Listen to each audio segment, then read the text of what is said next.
Oke, selamat datang kembali di sesi pembahasan kita.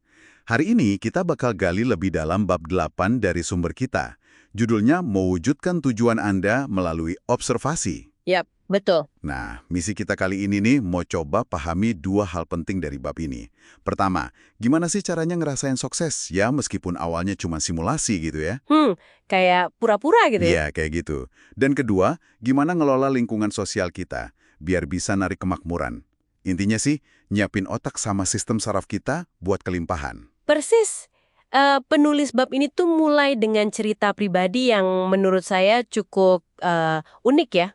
Oh iya? Gimana tuh ceritanya? Jadi waktu dia muda, dia sama teman-temannya itu sengaja kayak berpura-pura jadi orang kaya. Hah? Serius? Iya, nyewa mobil mewah, terus dandan rapi, bahkan kadang ngarang cerita sukses kalau ketemu orang baru. Kedengerannya agak gimana ya, teatrikal mungkin. Haha, iya juga ya. Tapi ada alasannya loh, ada alasan penting di baliknya. Menarik sih pendekatannya. Tapi, bukannya pura-pura gitu jadinya nggak otentik ya? Atau malah bohongin diri sendiri?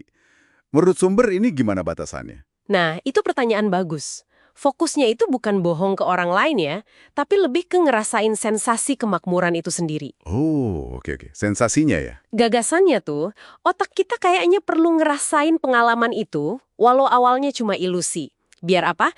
Biar bisa nerima itu sebagai kemungkinan yang nyata.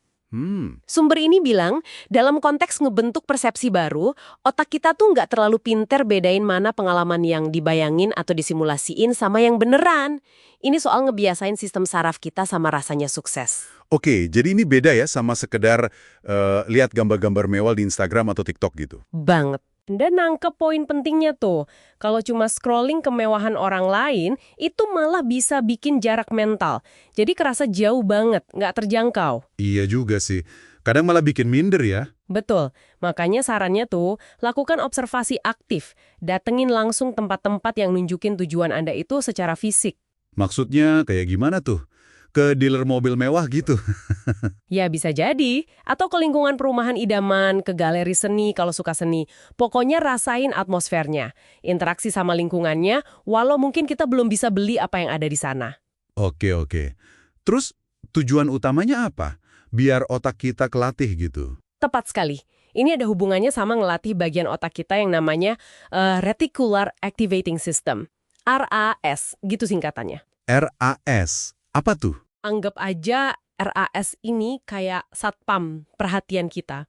Dia yang nyaring informasi mana yang penting buat kita perhatiin. Oh, oke. Filter gitu ya? Bisa dibilang gitu. Nah, dengan sengaja kita menempatkan diri di lingkungan yang sejalan sama tujuan kita itu kayak lagi ngelatih si RAS ini buat mulai mulai merhatiin peluang atau jalan hidup yang tadinya mungkin kelewat.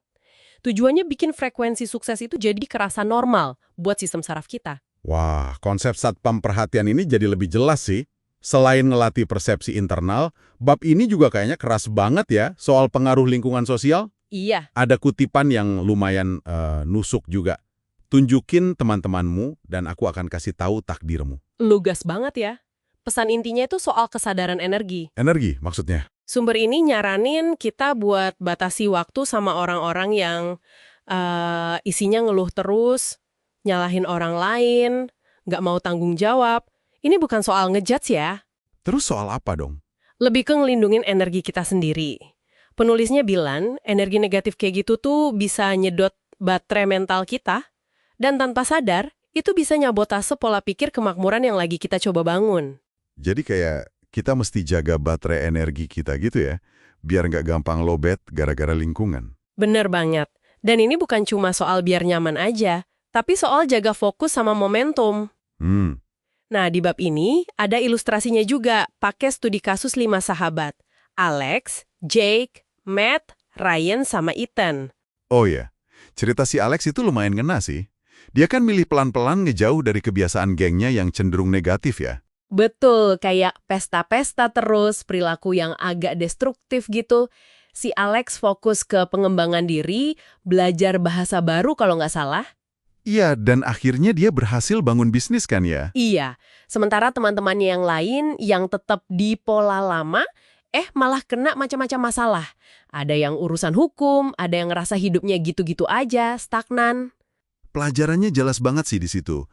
Keputusan si Alex buat milih lingkungan secara sadar itu bikin dia bisa fokus buat tumbuh. Nah, itu dia.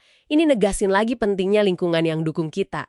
Kayak kutipan Richard Branson yang juga disebut, kelilingi diri Anda dengan para pemimpi dan pelaku.